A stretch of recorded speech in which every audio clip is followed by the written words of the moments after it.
Et si je te dis que ça va faire une entrée, tu me crois? Allez, viens, je te montre la recette, tu verras, c'est hyper original, mais surtout c'est super bon et super frais. Allez, viens. Du coup, on va commencer par prendre les pêches. Alors, tu fais la quantité que tu as besoin, bien sûr. Hein. On va juste les couper en deux. Tu les laves bien, on garde la peau et on va essayer de maintenant enlever le noyau proprement, sans trop abîmer nos demi-pêches. Voilà.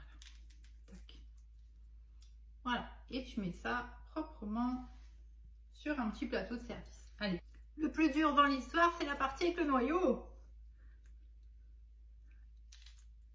Et voilà. Tac.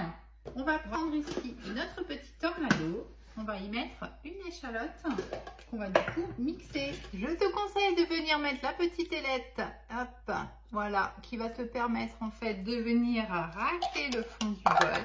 Oui, oui, oui, il est intelligent notre tornado, oui, oui. Allez, je la coupe quand même en deux, on va l'aider un petit peu. Et on va tout simplement tirer la petite ficelle. Ça, pour les vacances, c'est le top.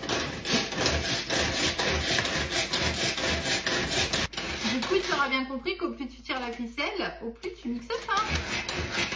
Parfait, tu n'as plus qu'à prendre la petite échalote et tu vas venir la mettre dans un récipient. Jusque-là, il n'y a rien de compliqué. Par contre, ça pique les yeux. Fort. Très fort. Allez, c'est bon. On va prendre une petite boîte de thon. Alors, le thon, ça dépend un peu au niveau de la quantité. Ça va vraiment dépendre finalement de combien tu veux faire de pêche. Là, moi, j'ai pris une petite boîte de poinettes 160 grammes. Voilà, ça fera largement l'affaire pour faire ici de pêche au thon. J'ai oublié, est-ce que tu connaissais cette recette et est-ce que tu as des variantes? Ça m'intéresse, dis-le moi en commentaire. Tu te munis de ta plus belle fourchette et tu écrases. Franchement, ça va porter tout le monde. Hein. On va y rajouter là-dedans un petit peu de sel, un petit peu de poivre.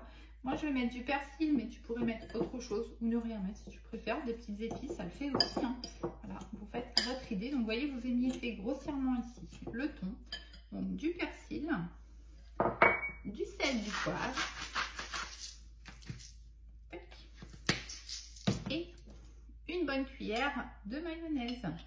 Alors ça, c'est pareil, hein, tu ajustes un petit peu au fur et à mesure que tu prépares. Hein, tu vois si c'est assez ou pas. Voilà. Par contre, tu égouttes bien ton thon pour éviter qu'il rentre trop d'eau en fait sur tes pêches ensuite. Bon, ça devrait être pas mal. Et voilà notre petite préparation. Donc, tu vois, ça doit être un petit peu compact quand même. Voilà, que ce soit bien lié finalement avec la mayonnaise, tout simplement. Allez, c'est bon, il n'y a plus qu'à garnir nos petites pêches. Donc, tout simplement, alors avec la cuillère, avec une spatule. Voilà, fais comme tu veux. Le principal, c'est de réussir à garnir. Hop, tu vois, la petite pêche comme ça. Je t'assure, c'est super frais, super bon. Après, tu mets au moins 1 heure, voilà, 1 heure au frais pour que ce soit bien froid et tu te régales.